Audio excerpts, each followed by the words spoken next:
እዩ ጩፋን አንደርስቲሜት በማድረግ እንደው ማረምና ማስተካከል የሚቻል ይመስላችኋል? እኔ አይመስለኝም ወዳጆች፣ እኔ አይመስለኝም። እኔ ሶሻል ሚዲያ ላይ ያለን ሰዎች አንዳንድ ቦታ እንደው ምንጽፍ ሰዎች በጣም አንደርስቲሜት በማድረግ እንደው እንትን ለማድረግ ስንሞክር አስባለሁና ያ መንገድ ግን ጤናማም ትክክለኛም አይመስለኝም። ለምን አትሉኝም?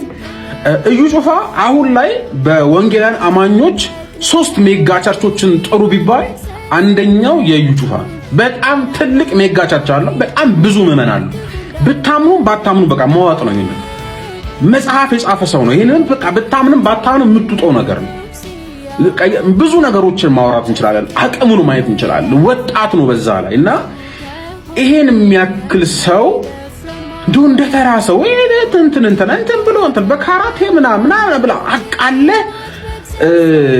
ማረምና ማስተካከል የሚቻል አይመስለኝም። ምናልባት ኢትዮጵያ ውስጥ ጃይንት ከምንላቸው ሰዎች መካከል አንዱ እዩ ጩፋ ነው። በቃ ይሄ እየመረረን የምንውጣው እውነት ነው። ስለዚህ ታዲያ ይሄ ሰው አያጠፋም እያልኩ ይመስላችኋል? አረ በደንብ ነው የሚያጠፋው አይደለም አጥፍቷልም። ታዲያ ግን ልናርመው ስንሞክር እንደው እዚህ ገባ የማይባል እንደው ተራ ሰው ተራ ዱርዬ ምን ነገር የማያውቅ ቤተክርስቲያን መምራት የማያውቅ ወዳጄ በዚህ ሰዓት በጣም 50-60 ምዕመን ያለበትን ቸርች መምራት በጣም ከባድ ነው።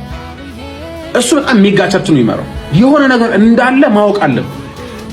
ስለዚህ ያንን አክብረህ ያንን ተቀብለህ ለማረም መነሳቱ አይሻልም ወይ? ደግሞ በዛ ላይ እዩ ጩፋ እንደው ኢትዮጵያ ውስጥ አሉ ከምላቸው አገልጋዮች በጣም በእድሜ ትንሹ ይመስለኛል። ጥርጣሬ ነው እንደ ወጣቱ ይመስለኛልና ለመማር ለመለወጥ ነገሮችን በይቅርታ አልፎ የተሻለ ነገርም ለማድረግ እድል ያለው ሰው ነው እዩ ጩፋ። እድል አለው፣ ተስፋ አለው። ባይዘው የማይቀየርበት የማይሻሽልበት የማይታረምበት ምንም ምክንያት የለም። አይ ቲንክ እሱም እንደዛ የሚያስብ ይመስለኛል።